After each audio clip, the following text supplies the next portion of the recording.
Okay, DC, I'm gonna change this show. Right now, this show is not the DC and RC show. It's the RC UFC interview show. So I have two questions for you that I need you to answer.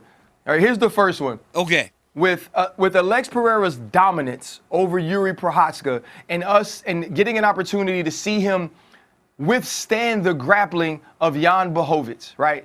What he did to Sean Strickland.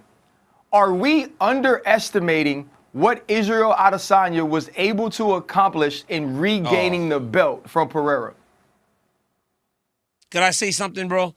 One of the first things I said after the fight to our group message and another group message I'm in, how did Izzy beat this dude?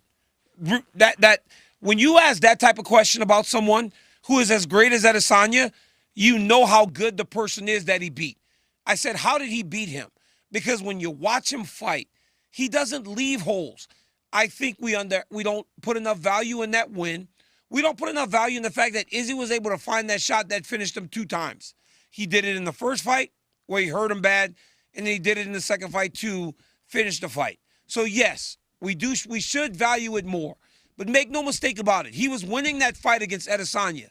Even the second fight, he looked better than he did in the first fight against Adesanya, and Izzy caught him to knock him out. So over the course of their 4 times, Izzy found a lot of success early in kickboxing and got finished. Alex found a lot of success early in the last fight and got finished. So it's just two really master strategists, master strikers that find ways to end the fight. But to answer your question, yes, we do need to put more respect on Izzy's win over Alex Pereira.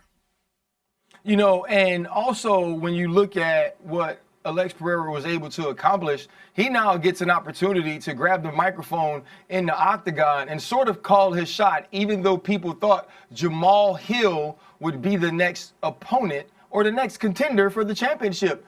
But DC, based on his call out, I feel like there was someone who may or may not have a UFC show who predicted this. My prediction is Alex Pereira beats Yuri Prochazka. Oh, I forgot about Pereira. Right? He beats. He's not fighting Izzy again, bro. And Izzy comes out of full retirement.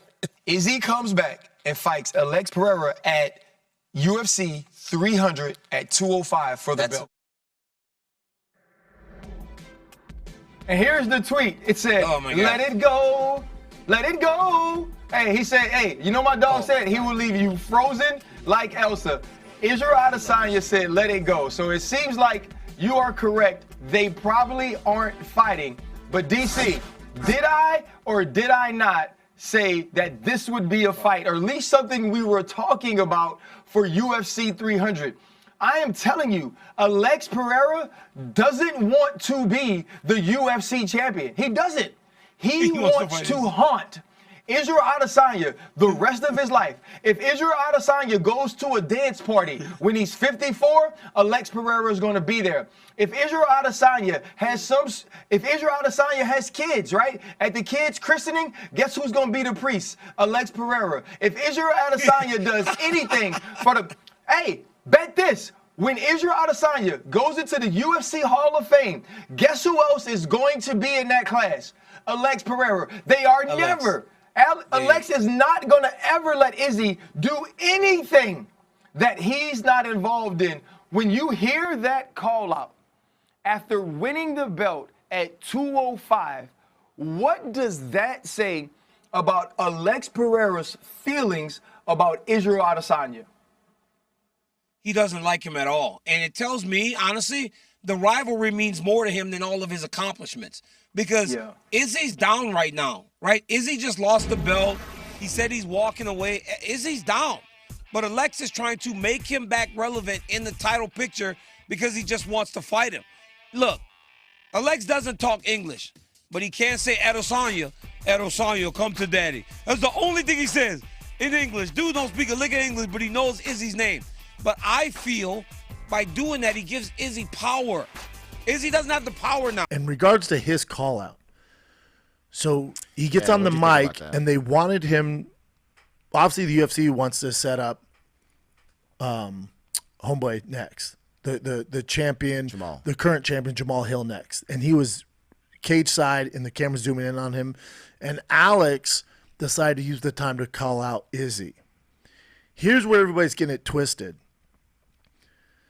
Alex had said in interviews before, I don't think Izzy is done. I don't think taking a lot of time off is smart, especially, he's one of the greatest to ever do it. Taking a lot of time off isn't the answer. He just needs to get the fire again and come back.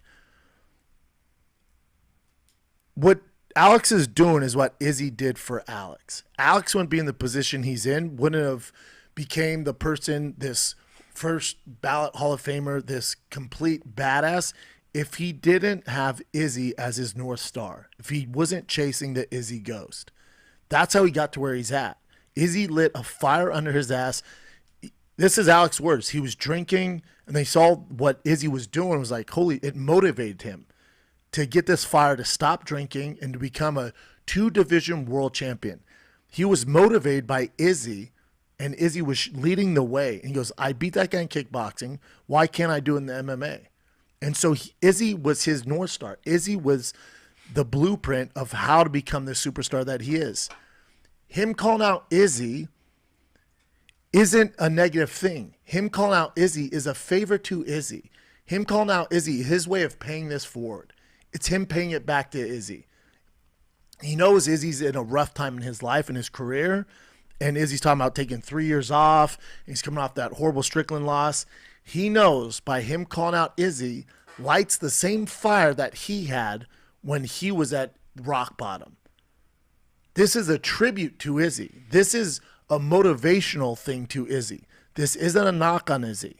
Now, obviously, Izzy's going to Izzy and posts the frozen thing. And all. That's what they do, and that's social media. But these two have a special bond. These two are connected for the rest of their lives.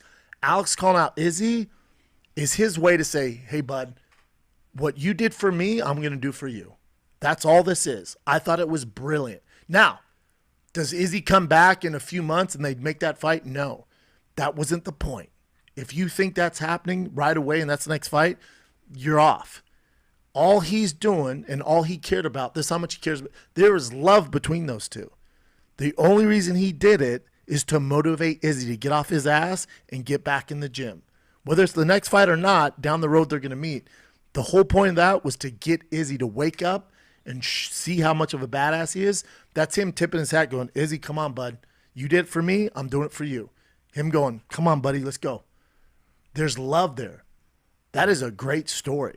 That is a love story. I'm telling you, man. When I saw that, dude, I got emotional. When I saw him, like, oh, my God, look at that. Look at that. He's paying it forward. Izzy got him to where he's at. Now he's going to do that for Izzy. This is freaking beautiful, man. That's what that is. So people going, oh, my God, what a cheap shot. But no, you're so off. You don't know Alex Pereira. You don't know Izzy. Their relationship goes back. What Izzy did for Alex, this is Alex paying it forward. It's freaking beautiful, man. That's all that is. That's all it is.